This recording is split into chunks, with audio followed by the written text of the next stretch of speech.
Hey guys, my name is Evan and welcome to Evanomics 101, your number one source for everything econ. What if one of America's oldest consumer industries is quietly entering into a recession? I'm talking about beer, wine, and spirits. Americans aren't just changing brands, they're changing how much alcohol they consume. And that matters because when millions of consumers change one small spending habit, the impact can ripple through companies, restaurants, retailers, and workers.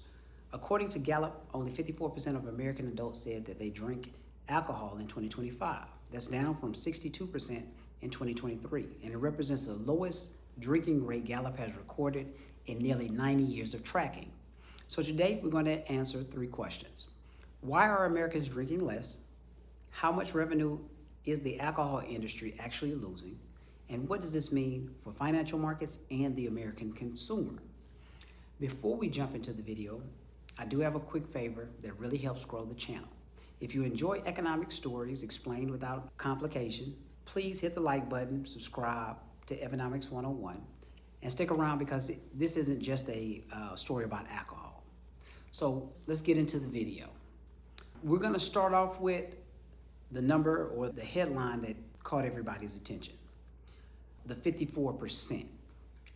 So that's the percentage of US adults who said they drink alcohol in 2025.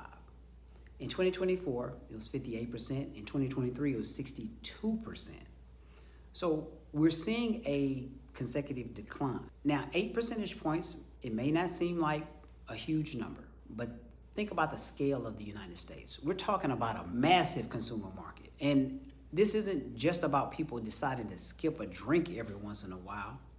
IWSR, which is International Wine and Spirit Records, they say that total U.S. beverage alcohol consumption fell 5% by volume in 2025.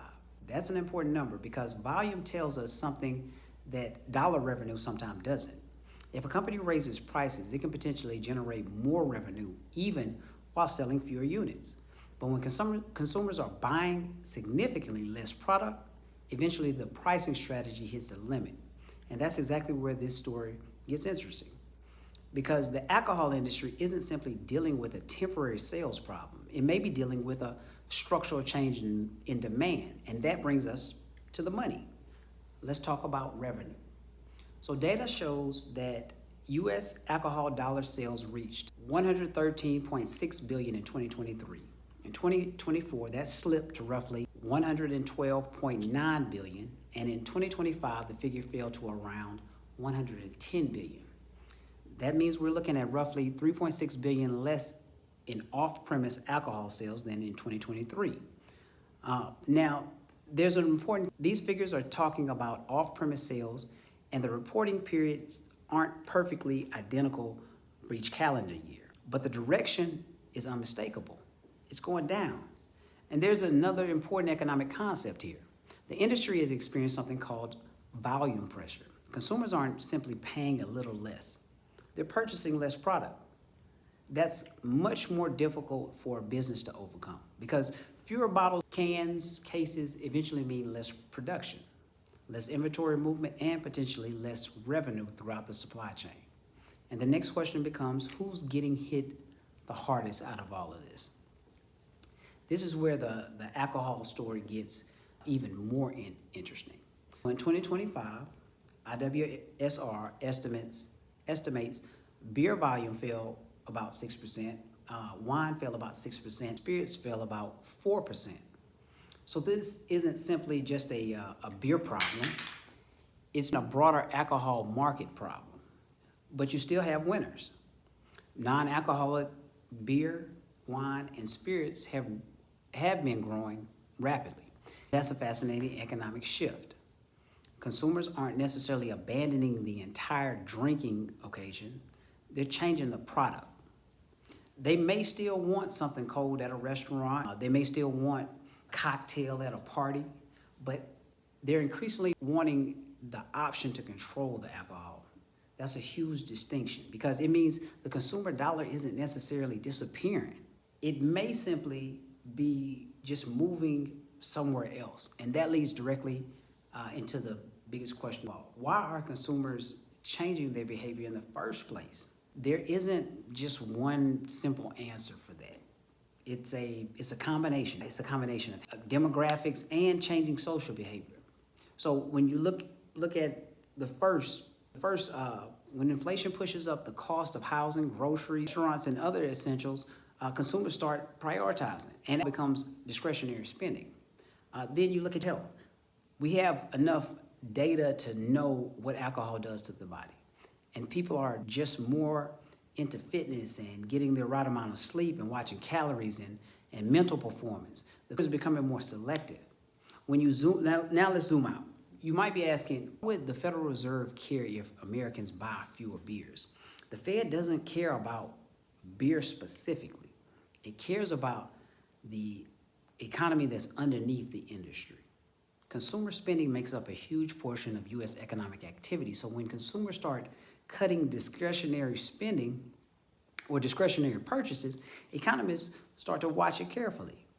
Is it just alcohol, or is a signal of broader consumer caution? That's the key question.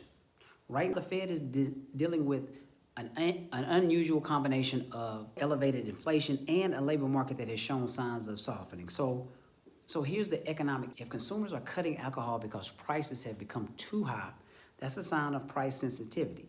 If they're cutting alcohol because they are worried finances, that's a sign of consumer caution.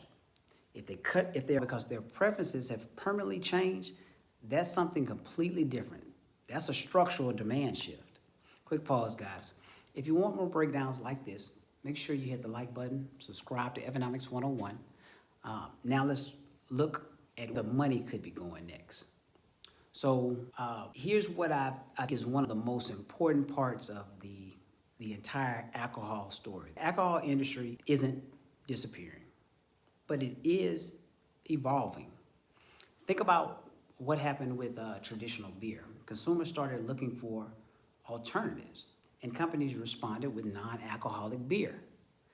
That's capitalism doing what capitalism does. Simply put, demand, it changes, supply follows. And the numbers show this is just theoretical. So let's bring the entire thing together. Let's bring the entire story together. Americans are drinking less. That's facts. We see that in the numbers. But this isn't simply an alcohol story. It's a consumer story. It's a story about inflation. It's a story about discretionary spending and the younger generation being more selective in their spending habits. The bigger question is, America is entering a long-term era of moderation, and if that's happening, the companies that win won't necessarily be the companies selling the most alcohol. They'll be the companies that understand what consumers want instead. If you enjoyed the breakdown, please hit the like button, subscribe to Economics 101, and comment below. I'd love to hear from you. Do you think Americans are drinking less because alcohol is too expensive, or because consumer preferences have permanently changed? And if you want more economics, markets, and consumer trends explained in plain English, make sure you subscribe to Economics 101. Thank you again, and I'll see you on the next video.